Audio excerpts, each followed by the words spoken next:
Hello കൂട്ടുകാരെ. അപ്പോൾ എല്ലാവർക്കും മഴത്തോരും മുമ്പേ സീരിയലിൻ്റെ പുതിയൊരു വിശേഷത്തിലേക്ക് സ്വാഗതം. അങ്ങനെ നമ്മുടെ വൈജയന്തിയും കൃഷ്ണമോളും ബബിതയൊക്കെ കൂടി ബ്ലഡൊക്കെ തുടച്ചെടുക്കുന്നുണ്ട് കേട്ടോ. അവളുടെ ശരീരത്തിൽ ഇത്രമാത്രം ബ്ലഡ് ഉണ്ടായിരുന്നോ എന്നൊക്കെ നമ്മുടെ ബബിത ചോദിക്കുന്നുണ്ട്. ഏത് കസേരയിൽ നിന്നാണാവോ അവൾ വീണത്? ഇവിടെ നിന്ന് അതിൻ്റെ ഒരു ലക്ഷണവും കാണാനില്ലല്ലോ എന്നൊക്കെ നമ്മുടെ വൈജയന്തി പറയുന്നുണ്ട് കേട്ടോ. അപ്പോൾ ബബിത പറയുന്നുണ്ട്, അത് ശരിയാ, അവൾ എന്തിനാ ഈ കസേരയിൽ കത്രികയും കൊണ്ട് കയറിയത്? അതിൻ്റെ എന്താവശ്യം അവൾക്കുള്ളത്? അപ്പോൾ കൃഷ്ണമോള് പറയുന്നുണ്ട്, ഇവിടെ എങ്ങും കസേരയൊന്നും മറിഞ്ഞു കിടക്കുന്നില്ലല്ലോ അമ്മ എന്ന് പറയുന്നുണ്ട് കേട്ടോ. ഇത് കേട്ടപ്പോൾ വൈജയന്തി പറയുന്നുണ്ട്, എനിക്ക് അവൾ പറഞ്ഞത് എന്തോ വിശ്വസിക്കാൻ തോന്നുന്നില്ല. അവൾ പോലീസിനോട് കള്ളം പറഞ്ഞതായിട്ടാണ് എനിക്ക് തോന്നുന്നത്. ഇവിടെ വേറെന്തൊക്കെയോ സംഭവിച്ചിട്ടുണ്ട്. എൻ്റെ ബലമായ സംശയം ഇവിടെ വേറെ ആരോ വന്നിട്ടുണ്ടെന്നാണ്. അപ്പോൾ കൃഷ്ണമോള് ചോദിക്കുന്നുണ്ട്, അതിനിവിടെ ആര് വരാനാ? നമ്മളില്ലാത്ത സമയത്ത് അലിന ചേച്ചി ഫ്രണ്ട് ഡോറൊക്കെ ലോക്ക് ചെയ്തിട്ടായിരിക്കുക. മാത്രമല്ല, പരിചയമില്ലാത്ത ആര് വന്നാലും അലിന ചേച്ചി വാതിൽ തുറക്കില്ല. അതെനിക്ക് ഉറപ്പുള്ള കാര്യമാണ്. അപ്പോൾ വൈജയന്തി പറയുന്നുണ്ട്, അപ്പോൾ അവൾക്ക് പരിചയമുള്ള ആളാണെങ്കിലോ അവൾ വാതിൽ തുറക്കത്തില്ലേ എന്ന് ചോദിക്കുന്നുണ്ട് കേട്ടോ. അപ്പോൾ കൃഷ്ണമോള് പറയുന്നുണ്ട്, ചേച്ചി അങ്ങനെയൊന്നും ചെയ്യത്തില്ല. അല്ലെങ്കിൽ തന്നെ ചേച്ചിക്ക് നിലവിളിക്കാലോ, നിലവിളിച്ചാൽ മുത്തശ്ശി കേൾക്കുമല്ലോ. ഇതങ്ങനെയൊന്നും ഉണ്ടായിട്ടില്ലല്ലോ. ചേച്ചിയുടെ ബോധം പോയി കാണും, അതാ. അങ്ങനെയാണെങ്കിൽ ഡോക്ടർ ശർമ്മ എങ്ങനെയായിരിക്കും വീടിനകത്തേക്ക് കയറിയിട്ടുണ്ടാവുക? ഫ്രണ്ട് ഡോറ് ലോക്കാണെങ്കിൽ ആൾക്ക് അകത്തേക്ക് കയറാൻ പറ്റില്ലല്ലോ എന്നാൽ ബബിത ചോദിക്കുന്നുണ്ട് കേട്ടോ. അത് ശരിയാണല്ലോ എന്ന് നമ്മുടെ വൈജയന്തിയും പറയുന്നുണ്ട് കേട്ടോ.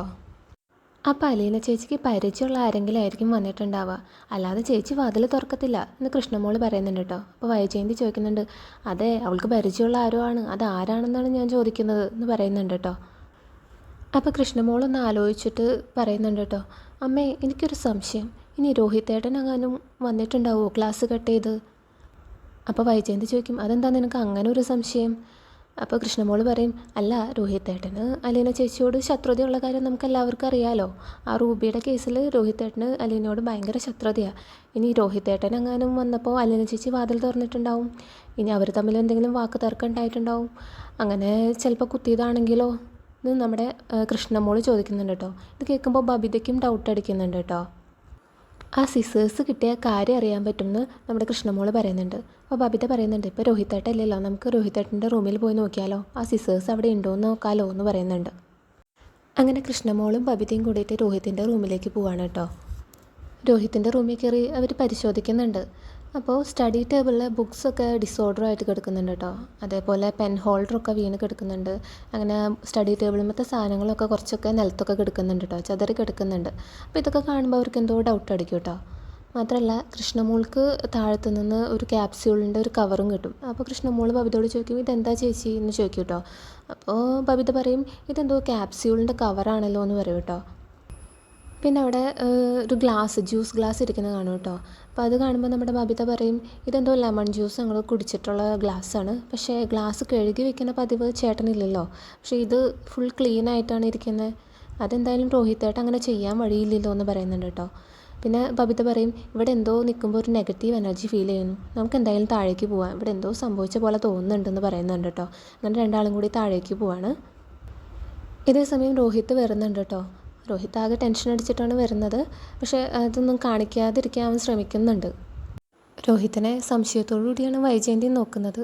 നീ എവിടെയായിരുന്നു ഇത്രയും നേരം എന്ന് ചോദിക്കുന്നുണ്ട് കേട്ടോ വൈജയന്തി. അപ്പോൾ രോഹിത്ത് പറയും, ഞാൻ ഫുട്ബോൾ മാച്ചിന് പോയിട്ടുണ്ടായിരുന്നു എന്ന് പറയും കേട്ടോ. അപ്പോൾ നിനക്കും ഫുട്ബോളും തമ്മിൽ എന്താ ബന്ധം?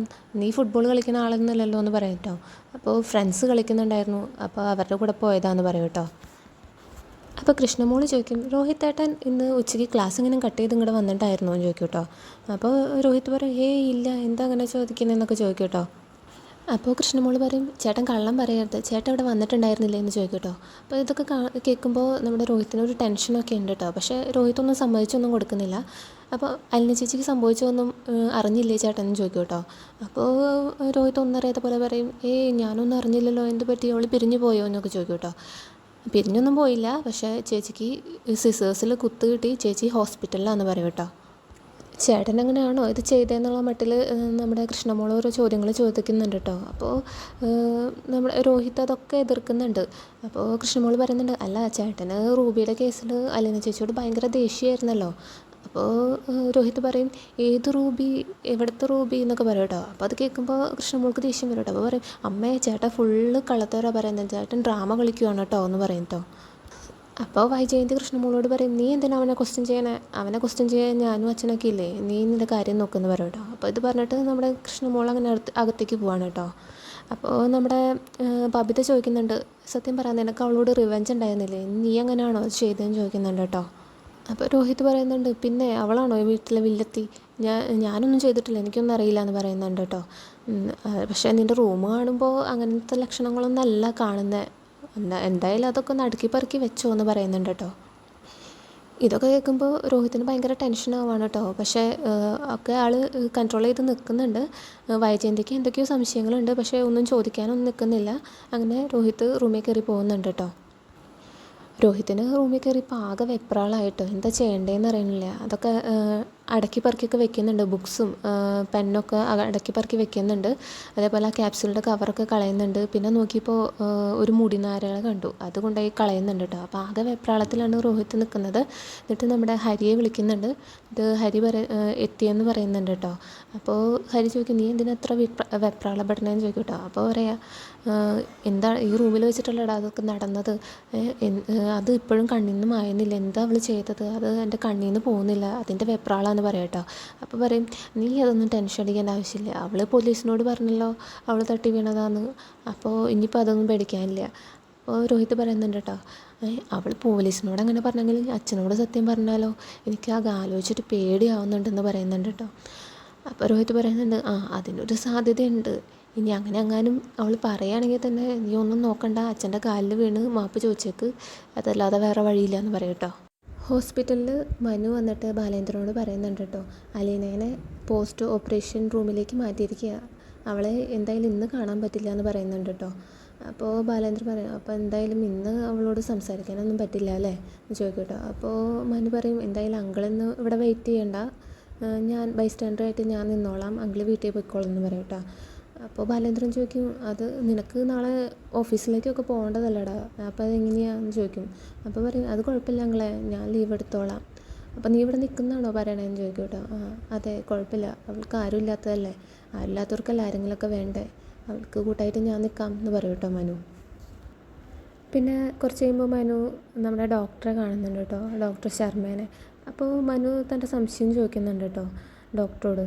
അപ്പോൾ അലീനയ്ക്ക് വയറ്റിലുള്ള മുറിവല്ലാതെ വേറെ എവിടെയെങ്കിലും ചതവോ അങ്ങനെ എന്തെങ്കിലും പറ്റിയിട്ടുണ്ടോ ഡോക്ടറെന്ന് ചോദിക്കും കേട്ടോ. അപ്പോൾ ഡോക്ടർ ചോദിക്കുമ്പോൾ അതെന്താ അങ്ങനെ ചോദിച്ചത്. അപ്പോൾ പറയും കസേരയിൽ നിന്ന് വീണതല്ലേ, അപ്പോൾ എവിടെയെങ്കിലും വീഴുമ്പോൾ എന്തായാലും എവിടെയെങ്കിലുമൊക്കെ ഒരു ചതവൊക്കെ പറ്റാൻ സാധ്യതയുണ്ടല്ലോ, അങ്ങനെ എന്തെങ്കിലും ശ്രദ്ധിച്ചായിരുന്നോ എന്ന് ചോദിക്കും കേട്ടോ. എല്ലാവരും നമ്മുടെ വയറ്റിലുള്ള മുറിവിനെ ശ്രദ്ധിക്കുന്ന കാരണം ഇതങ്ങനെ ശ്രദ്ധിക്കാതെ പോയാലോ എന്ന് വിചാരിച്ചിട്ട് ഞാൻ ചോദിച്ചാന്ന് പറയും കേട്ടോ.